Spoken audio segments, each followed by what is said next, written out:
Hello everyone, my name is Ramsha Misula. I'm the co-founder of SayPay Technologies. Let's just take a quick look at SBI's login site.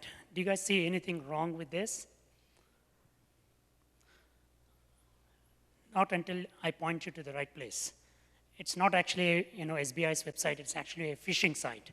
So if you might have got an email about a tax rebate or something, and you would have clicked on it and ended up on a bank site. This is an SBI site. There are a lot of sites like that that will look exactly like your site. If you happen to reach there and enter your user ID and password, you will be victim of phishing fraud. And strangely, they have all these other messages that talk to you about phishing, even though it is a website that is doing phishing.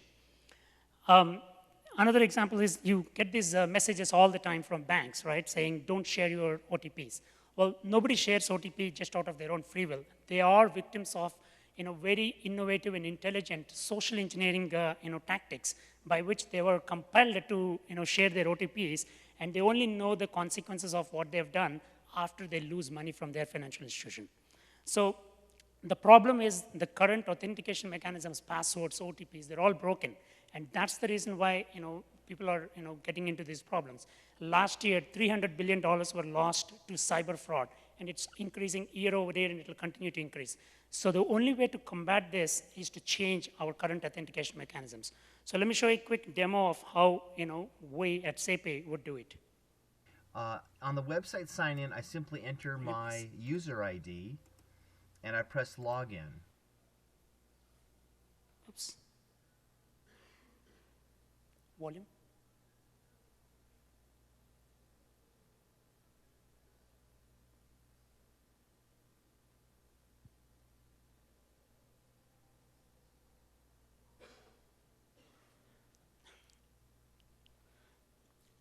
So while it comes up, this is a login to a website using SayPay's voice biometric. On the so you wouldn't website have to do sign any in, I password. simply You just enter enter your my user ID, and I it will press prompt you login. to Now, speak a code that an is sent to 8-digit you code similar is to an presented, OTP, and when I go to and then my you mobile banking authenticate app, there. you heard that that was an alert that I just received. I see that on my mobile banking app, I have the same code in my alerts Can you start box. from beginning, please? I open that up, and I'm instructed to read the code. Can you start from beginning? 10975792. On the website sign in, I simply enter my user ID, and I press login. Now, an 8-digit code is presented, and when I go to my mobile banking app, you heard that that was an alert that I just received. I see that on my mobile banking app, I have the same code in my alerts box. I open. Sorry for the technical problems. I just checked it right after lunch. It seems to have worked, and now it is not working again.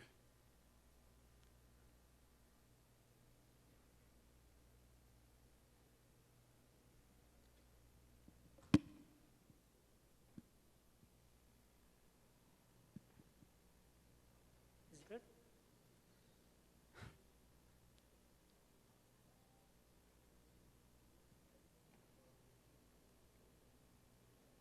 Up, and I open that up, and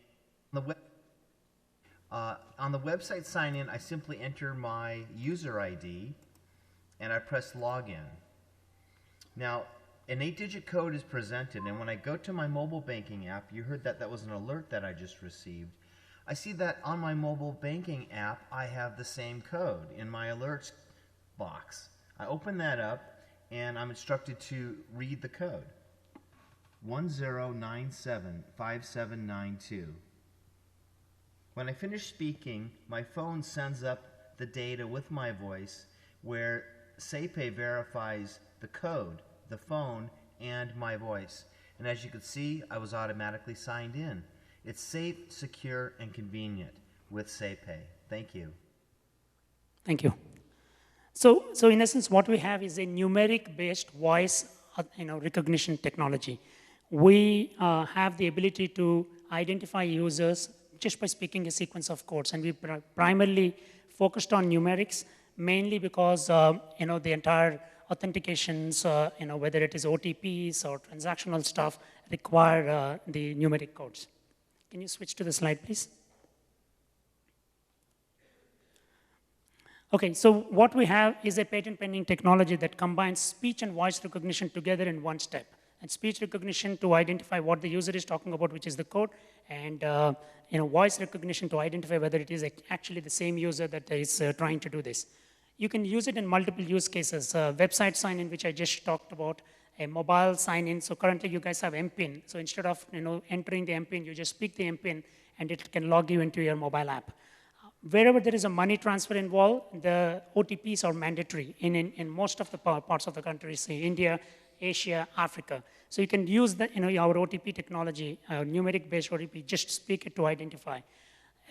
Enterprise secure access, VPNs, it also use OTP. So wherever there is a two-factor authentication, you can replace your existing authentication mechanisms using our technology. The way it works is if you have a mobile app, if you have a mobile app, it's a white label product that can integrate into your mobile app, seamlessly. So in essence, right, it's simply, read a code that is sent to your phone, as simple as it gets. It takes more time to, read a code that you get on your phone and enter it rather than just speaking it. This is a proven technology, and it's been used by more than 1 million users across 40 countries, and companies like JP Morgan Chase, HSBC, they're all using it right now for identifying users in various scenarios. The fact that we're generating dynamic codes each time eliminates the whole security risk of record and play. A lot of people have this concern, what if somebody records my voice? The code is different each time. So in essence, the next time the code is totally different. So your concerns are completely invalid. And still, we have a technology to identify recorded voices and reject them. The other concern usually people have is like, what if I have cough, cold, there's a lot of noise, what will work, how will it work? We have a PIN override in case your voice could not be identified. So from your normal day-to-day operations, nothing can be will be stopped. The PIN override can work and continue the process. And the best part is it works on smartphone, feature phone, IVR because it's voice-based. I'll address a quick concern from people always is like why voice, why not fingerprint, iris? A lot of other biometric technologies are there. Yes, they are there. They're still emerging right now. The reason why we stuck to voice right now is it can reach to mass market, and everybody has a phone, everybody has voice, a microphone.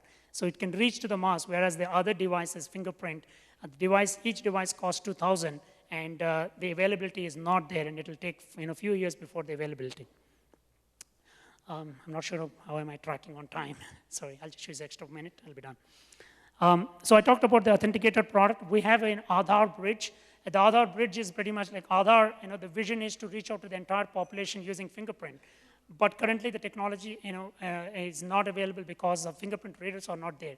And what we intend to do is we have a ability to take Aadhaar eKYC check using fingerprint. Then we do the voice biometric at that time. So now we are the voice biometric proxy for Aadhaar, where we can uniquely identify users no matter where they are, even in the remote parts of the country. We also have a voice navigation technology for banking purposes. So at this point of time, we're doing a pilot with UBS Bank. We have a customer, Varam Capital and NBFC, using our solution. A couple of pilots in Africa. And the voice banking solution is like Siri or Google now, where you can give instructions to the mobile app to say balances, transfers. You can provide a voice command, it can do it. And we already finished a pilot with a tier 1 bank, and it will be launching pretty soon.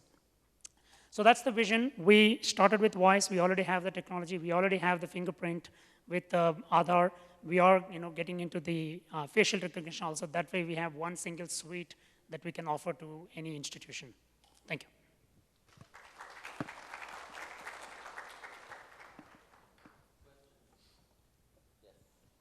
Can we please get a mic to the person? Yeah. Hello. You said that voice is the only solution to overcome all the frauds and everything in your initial speech. So I have two questions. You told about voice. Apart from this voice, there is no solution according to you, or this is the best solution. There are so many people who can mimic voice, and they mimic voice to the level of expertise that even the original voice owner will agree that this is my voice. So how to overcome that? Second, when somebody has a sore throat, or if he cannot mimic to that level, so you will reject that. But the PIN override again continues. So the fraud will still happen. So two questions. So there are actually three questions. I'll answer each one of them. So I know it might have come across that I'm saying voice is the only technology. No, what I'm saying is authentications using passwords, OTPs is broken, and biometric is the solution, right? Voice is where that can reach to all the populations right now. All other like fingerprint, yes, it's very prevalent in US. It works great. Other technologies will take time to reach the mass market. That's what I'm trying to say is like get out of your password business altogether. Now, yes, mimicry is something that I get question I get all the time. But they need to have access to your phone and do mimicry on that, right? Now, sounds similar to us at the decibel levels that we hear, but we are doing a matching not at a sound level. We're doing a binary level match. So it can still identify the differences in the tone and reject them. Okay. Yes, Did I miss any question? And so the pin override, yes. So the pin override is like, so the current mechanism is there's no biometric at all. So we are fine with current mechanisms of using passwords, PIN, and so on. Use voice biometric as much as possible to identify and reject all these things. If you cannot, right, you need a fallback. We cannot stop the work. That's why the fallback is there, just to make sure that the work doesn't stop. So you are using this as an authentication tool, which is very critical. Correct. Can you compare the false rate? So you are saying this is accurate to the point of 99.98, but which is not very, very good because still there is 0.02% chance of somebody getting in. Can you compare iris, finger, and voice in terms of the accuracy level 1? Secondly, Siri is still not working well because people say things in different dialects, tones, and all that, and the phone is not able to capture it properly. Now, somebody in rural India will speak very differently from somebody in Africa. So how is one app going to understand all the nuances of voice? So the first one is there are still, the false positives are still higher to a standard authentication, right? A password is like a 0 or 1. Either you got in or you didn't get in. Now, this is a new technology that is still in the works. It takes time for the entire tech to become perfect over time. But it is much, much better than what your current solutions are. So it does give you opportunity to, so we have an auto calibration, process whereby every time you do a PIN override, it understands, it takes the voice sample. We're trying to keep our enrollment as little as possible. So an enrollment would be less than a minute of voice sampling. Now, every time you're doing an authentication, we take those samples and start building it over time. So over time, it gets better. But, it will not be as good as, a password-based solution because it doesn't use the latest technologies, right? Compared to other biometrics, obviously voice is lower compared to fingerprint or iris. Iris is much higher. But what we need to look at it is risk reward trade-off, right? It's like how much people can you reach out to? Like in India, for example, if you say I went rolled out a Apple fingerprint authentication mechanism for ICICI, great. How many people are using it? Less than 1% of the people. You do something like this, you can reach to 70, 80% easily. So the question is like a technology, how much reach it can provide, then is it the best technology? It's not the best, but it can reach a lot of people that are not currently served. Okay. Sorry, was there? Sorry about that. I always get a message to my mobile saying that not to share my OTP. How can I read the OTP loud? Yeah, you can read the OTP. It's a one-time if use. Someone else hear that, how much time the session will be active, the OTP session? Yeah, so it's a numeric-based voice authentication, right? So we understand numbers. I think I missed that question which you asked is, we don't do language dialects and all. We are strictly sticking to 0 to 9 numbers. And we asking the people to identify them by the numbers. So people understand numbers everywhere. May not be China, but most of the places they understand numbers and they can speak it. So we only do that. Now, correct. We only do person-to-person match. We're not doing how others say this. We're just confirming that, do you say 0 the same way as it during the enrollment to the authentication? Yes or no? Yes, let him in. No, don't let him in. Okay, SayPay. Thank you very much.